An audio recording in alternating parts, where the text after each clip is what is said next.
Hello and welcome back to GPSC learning.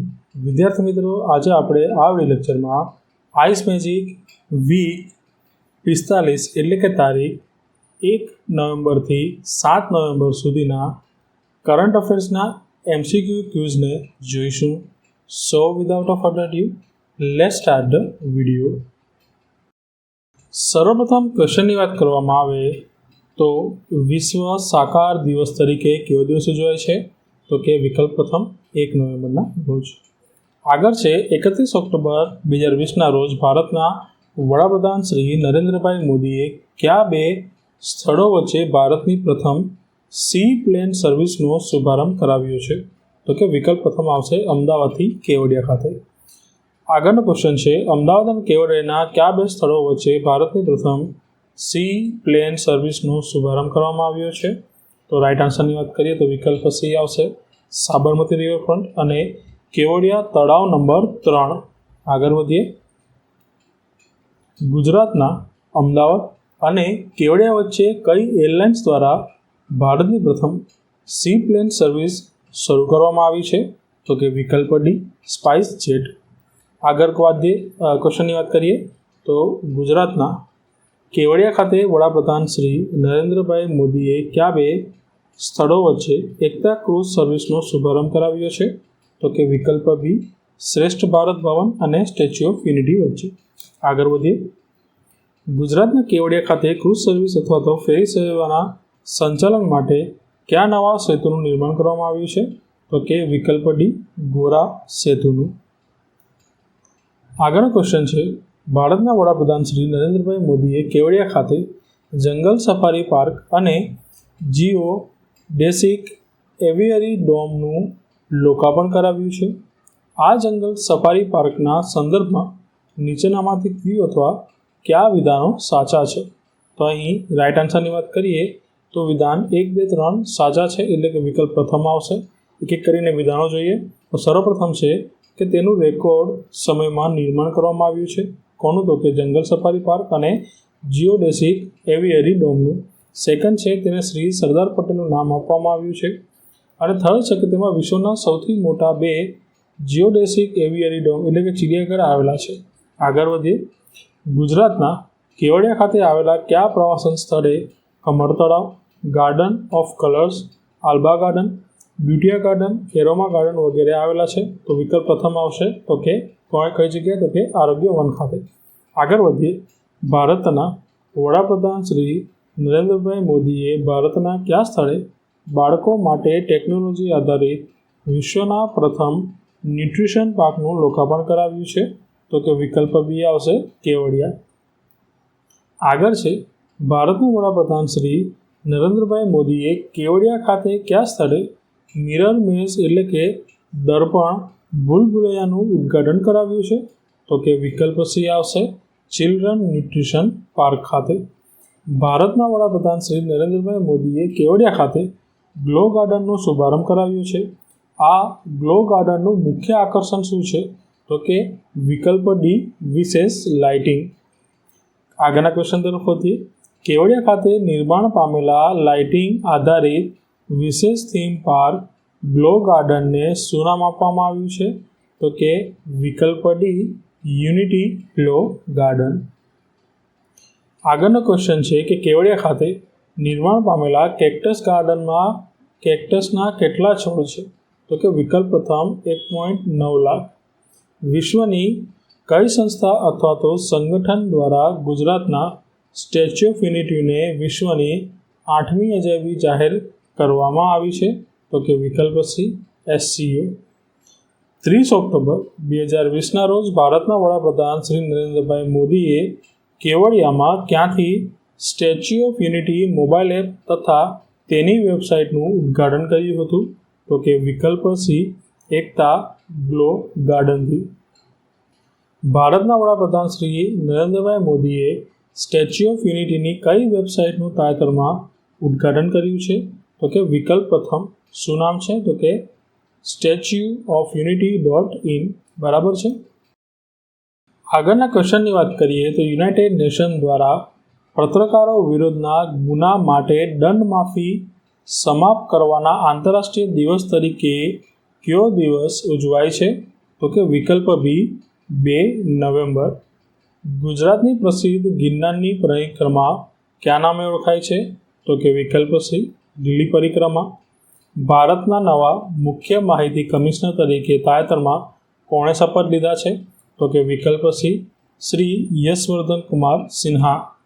આગળ છે, ભારતના નવા મુખ્ય માહિતી કમિશનર તરીકે શ્રી યશવર્ધન કુમાર સિન્હાને શપથ કોણે અપાવ્યા છે? તો કે વિકલ્પ પ્રથમ આવશે શ્રી રામનાથ કોવિંદ દ્વારા.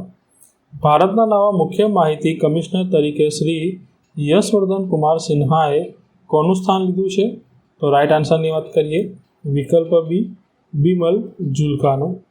તાજેતરમાં ભારતના નવા નિમણૂક પામેલા 3 માહિતી કમિશનરોમાં નીચેનામાંથી કોનો સમાવેશ થતો નથી? તો કે વિકલ્પ બી દીપક માહેશ્વરી સિવાય 3નો સમાવેશ થાય છે. એક એક કરીને નામ જોઈ લઈએ. તો કે શ્રી ઉદય માવુરકર, સેકન્ડ છે હીરાલાલ સમરિયા અને સરોજ પુન્હાની. આ 3નો સમાવેશ થાય છે. બરાબર છે, દીપક માહેશ્વરીનો સમાવેશ થતો નથી. આગળ વાત કરીએ તો આરટીઆઈ રૂલ 2019 અનુસાર ભારતમાં માહિતી કમિશનર તથા મુખ્ય માહિતી કમિશનરનો કાર્યકાળ કેટલા વર્ષ સુધીનો રહેશે? તો કે વિકલ્પ પ્રથમ 3 વર્ષ સુધીનો તેમનો કાર્યકાળ રહેશે. આગળના ક્વેશ્ચન તરફ ધ્યાન આપીએ તો રેલવે યાત્રા દરમિયાન ભારતમાં મહિલાઓની સુરક્ષા માટે કોના દ્વારા મેરી સહેલી નામથી એક પહેલ લોન્ચ કરવામાં આવી છે?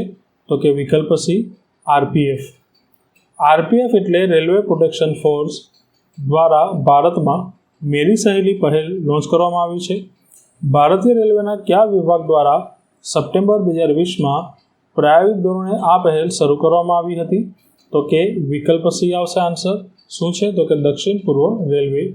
આગળનો ક્વેશ્ચન છે, મધ્ય એશિયાના દેશોની પ્રાથમિકતા ધરાવતી યોજનાઓ માટે ભારતે કેટલી આર્થિક સહાય આપવાની જાહેરાત કરી છે? તો વિકલ્પ પ્રથમ રાઈટ આન્સર આવશે. શું છે? તો કે $1 અબજની આર્થિક જાહેરાત કરી છે ભારતે મધ્ય એશિયાઈ દેશો માટે. આગળ વાત કરીએ, તાજેતરમાં કયા દેશોની પ્રાથમિકતા ધરાવતી યોજનાઓ માટે ભારતે $1 અબજની આર્થિક સહાય આપવાની જાહેરાત કરી? વાત કરી ગયા, વિકલ્પ સી આવશે. શું આવશે વિકલ્પ સીમાં? તો કે મધ્ય એશિયાઈ દેશો. બરાબર છે. આગળના ક્વેશ્ચનની વાત કરવામાં આવે તો અંગ્રેજી ફિલ્મોમાં જેમ્સ બોન્ડનું પાત્ર ભજવનાર કયા પ્રથમ અભિનેતાનું તાજેતરમાં નિધન થયું છે? તો કે રાઈટ આન્સર આવશે વિકલ્પ ડી સર શોન કોનરીનું. આગળ વધીએ, અંગ્રેજી ફિલ્મોમાં જેમ્સ બોન્ડનું પાત્ર ભજવનારા પ્રથમ અભિનેતા સર થોમસ શોન કોનરીનું તાજેતરમાં નિધન થયું છે. તેમનો જન્મ ક્યાં થયો હતો? તેમનો જન્મ થયો હતો વિકલ્પ સી સ્કોટલેન્ડ ખાતે. અંગ્રેજી ફિલ્મોમાં જેમ્સ બોન્ડનું પાત્ર ભજવનારા પ્રથમ અભિનેતા સર થોમસ શોન કોનરીનું તાજેતરમાં નિધન થયું છે. તેમણે સૌપ્રથમ વખત કઈ ફિલ્મમાં જેમ્સ બોન્ડનો રોલ કર્યો હતો? તો કે વિકલ્પ બીજું ડૉક્ટર નો.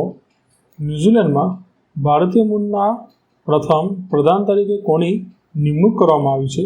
તો કે વિકલ્પ સી આવશે સુગ્નશ્રી પ્રિયંકા રાધાકૃષ્ણનની. પ્રિયંકા રાધાકૃષ્ણન કયા દેશમાં ભારતીય મૂળના પ્રથમ પ્રધાન બન્યા છે? તો કે વિકલ્પ બી આવશે. શું છે વિકલ્પ બીમાં? તો કે ન્યૂઝીલેન્ડ. પ્રિયંકા રાધાકૃષ્ણન ન્યૂઝીલેન્ડમાં ભારતીય મૂળના પ્રથમ પ્રધાન બન્યા છે. તેમના પક્ષનું નામ શું છે? તેમના પક્ષનું નામ છે વિકલ્પ પ્રથમ લેબર પાર્ટી. 2 નવેમ્બર 2020ના રોજ વિશ્વના કયા દેશમાં આવેલી એક યુનિવર્સિટીમાં થયેલા આતંકી હુમલામાં 25 લોકોના મોત થયા છે? તો રાઈટ આન્સરની વાત કરીએ તો વિકલ્પ બી આવશે. વિકલ્પ બીમાં કોનો સમાવેશ થાય છે? તો કે અફઘાનિસ્તાનનો. 2 નવેમ્બર 2020ના રોજ અફઘાનિસ્તાનની કઈ યુનિવર્સિટીમાં થયેલા આતંકી હુમલામાં 25 લોકોના મોત થયા હતા? તો વિકલ્પ બી કાબુલ યુનિવર્સિટી ખાતે 25 લોકોના મોત થયા હતા આત્મઘાતી હુમલાના કારણે. આગળના ક્વેશ્ચન તરફ વધીએ તો વિશ્વ સુનામી જાગૃતિ દિવસ તરીકે કયો દિવસ ઉજવાય છે? તો વિકલ્પ સી આવશે 5 નવેમ્બરના રોજ. 4 નવેમ્બર 2020ના રોજ ગુજરાતના કયા શહેરની કેમિકલ ફેક્ટરીમાં પ્રચંડ વિસ્ફોટથી 12 લોકોના મોત થયા હતા? તો કે વિકલ્પ ડી આવશે અમદાવાદ. 4 નવેમ્બર 2020ના રોજ ગુજરાતના અમદાવાદની કઈ કેમિકલ ફેક્ટરીમાં પ્રચંડ વિસ્ફોટથી 12 લોકોના મોત થયા હતા? તો કે વિકલ્પ પ્રથમ સાહિલ. ભારતના કયા સંગઠનને યુનાઇટેડ નેશનનો ગ્લોબલ ક્લાઇમેટ એક્શન એવોર્ડ 2020 એનાયત થયો છે? તો કે વિકલ્પ સી ગ્લોબલ હિમાલયન એક્સપિડિશન. બરાબર છે, વિકલ્પ સી. અગેન કહું છું, ગ્લોબલ હિમાલયન એક્સપિડિશન ને 2020નો ગ્લોબલ ક્લાઇમેટ એક્શન એવોર્ડ કે જે યુનાઇટેડ નેશન સંગઠન દ્વારા આપવામાં આવે છે તેના દ્વારા આપવામાં આવ્યું છે. વાત કરીએ આગળ. ભારતમાં હવાની ગુણવત્તા સુધારવા માટે કેન્દ્ર સરકારે પ્રથમ હપ્તા તરીકે ભારતના કેટલા રાજ્યોને 2200 કરોડ એટલે કે 2200 કરોડ આપ્યા છે? તો વિકલ્પ સી તો કે 15. ભારતમાં હવાની ગુણવત્તા સુધારવા માટે કેન્દ્ર સરકારે પ્રથમ હપ્તા તરીકે ભારતના 15 રાજ્યોને કેટલા રૂપિયા આપ્યા છે? તો વિકલ્પ સી 2200 એટલે કે 2200 કરોડ. આગળ વધીએ. ભારતમાં કેટલા લાખથી વધુ વસ્તી ધરાવતા શહેરોમાં હવાની ગુણવત્તા સુધારવા માટે કેન્દ્ર સરકારે 15 રાજ્યોને 2200 કરોડ આપ્યા છે? તો કે વિકલ્પ ડી 10. આગળ વધીએ. શ્રી TN કૃષ્ણનનું તાજેતરમાં નિધન થયું છે. તેઓ કયા ક્ષેત્ર સાથે સંકળાયેલા હતા? તો કે વિકલ્પ બી તેઓ સંગીત સાથે સંકળાયેલા હતા. આગળ વધીએ તો શ્રી TN કૃષ્ણનનું તાજેતરમાં નિધન થયું છે. તેઓ ભારતમાં કયા વાદક તરીકે પ્રસિદ્ધ હતા? તો કે વિકલ્પ સી તેઓ વાયોલિન વાદક તરીકે પ્રસિદ્ધ હતા. ભારતના પ્રસિદ્ધ વાયોલિન વાદક શ્રી TN કૃષ્ણનનું નિધન થયું છે. તેમનો જન્મ ક્યાં થયો હતો? તો કે તેમનો જન્મ થયો હતો વિકલ્પ સી કેરળ ખાતે. ભારતના પ્રસિદ્ધ વાયોલિન વાદક શ્રી TN કૃષ્ણનું નિધન થયું છે. તેમને નીચેનામાંથી કયો એવોર્ડ એનાયત થયો છે? તો તેમને વિકલ્પ બી આવશે. વિકલ્પ બીમાં કોનો સમાવેશ થાય છે? તો કે એક તો પદ્મશ્રી અને બીજું પદ્મભૂષણ. આ બંને એટલે કે પદ્મશ્રી અને પદ્મભૂષણ એવોર્ડ એ ભારતના પ્રસિદ્ધ વાયોલિન વાદક શ્રી TN કૃષ્ણનને આપવામાં આવ્યા હતા કે જેમનો જન્મ કેરળમાં થયો હતો અને તેમનું તાજેતરમાં જ નિધન થયું છે. આગળ વધીએ. આગળનો ક્વેશ્ચન છે, યુનાઇટેડ નેશન્સ દ્વારા યુદ્ધ અને સશસ્ત્ર સંઘર્ષમાં પર્યાવરણના શોષણને અટકાવવા માટે ના આંતરરાષ્ટ્રીય દિવસ તરીકે કયા દિવસની ઉજવણી કરવામાં આવે છે? તો કે વિકલ્પ સી 6 નવેમ્બરના રોજ UN દ્વારા યુદ્ધ અને સશસ્ત્ર સંઘર્ષમાં પર્યાવરણના શોષણને અટકાવવા માટેના આંતરરાષ્ટ્રીય દિવસ તરીકેની ઉજવણી કરવામાં આવે છે. બરાબર છે. અગેન કહું છું, 6 નવેમ્બરના રોજ.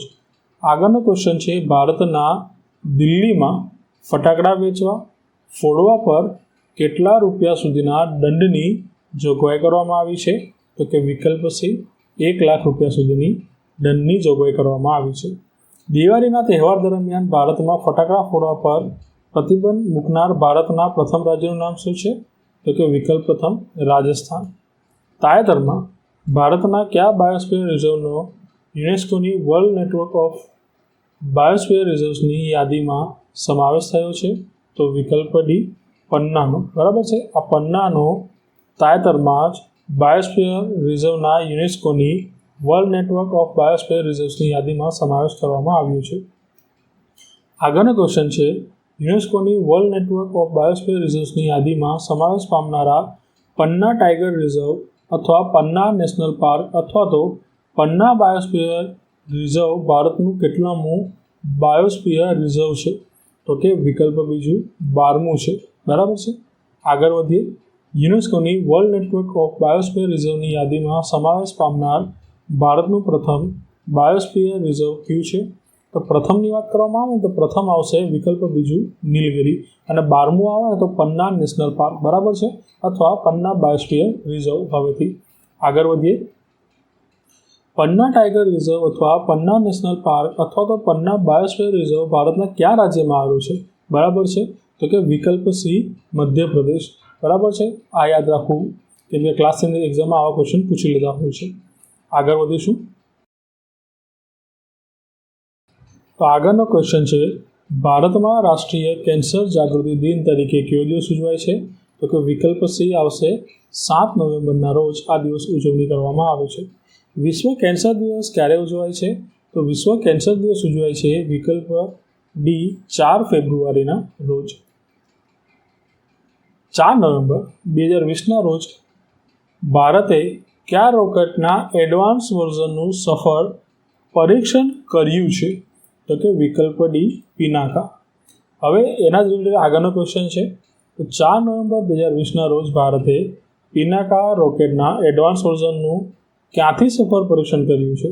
તો કે વિકલ્પ બી ચાંદીપુર ઓડિશા ખાતે. આગળ વધીએ. પિનાકા રોકેટના એડવાન્સ વર્ઝનનું ભારતે સફળ પરીક્ષણ કર્યું છે. આ રોકેટ કયા રોકેટનું સ્થાન લેશે? તો આ રોકેટ સ્થાન લેશે વિકલ્પ પ્રથમ પિનાકા MK1 અથવા પિનાકા માર્ક 1નું. આગળ વધીએ. 5 નવેમ્બર 2020ના રોજ ભારતના કયા રાજ્યમાં પ્રાઇવેટ નોકરીઓમાં સ્થાનિક યુવાનોને અનામત આપવા અંગેનું બિલ પસાર કરવામાં આવ્યું છે? તો કે રાજ્ય છે વિકલ્પ પ્રથમ હરિયાણા. આગળ વધીએ. હરિયાણા વિધાનસભામાં સ્થાનિક યુવાનોને પ્રાઇવેટ નોકરીઓમાં અનામત આપતું બિલ પસાર કરવામાં આવ્યું છે. આ બિલમાં કરવામાં આવેલી જોગવાઈ અનુસાર હરિયાણામાં પ્રાઇવેટ નોકરીઓમાં યુવાનોને કેટલા ટકા અનામત મળશે? તો કે વિકલ્પ સી 75%. આગળ છે. હરિયાણામાં કેટલા રૂપિયાથી ઓછા માસિક પગાર ધરાવતી નોકરીઓમાં સ્થાનિક યુવાનોને 75% અનામત મળશે? તો કે વિકલ્પ બી 50,000થી ઓછી.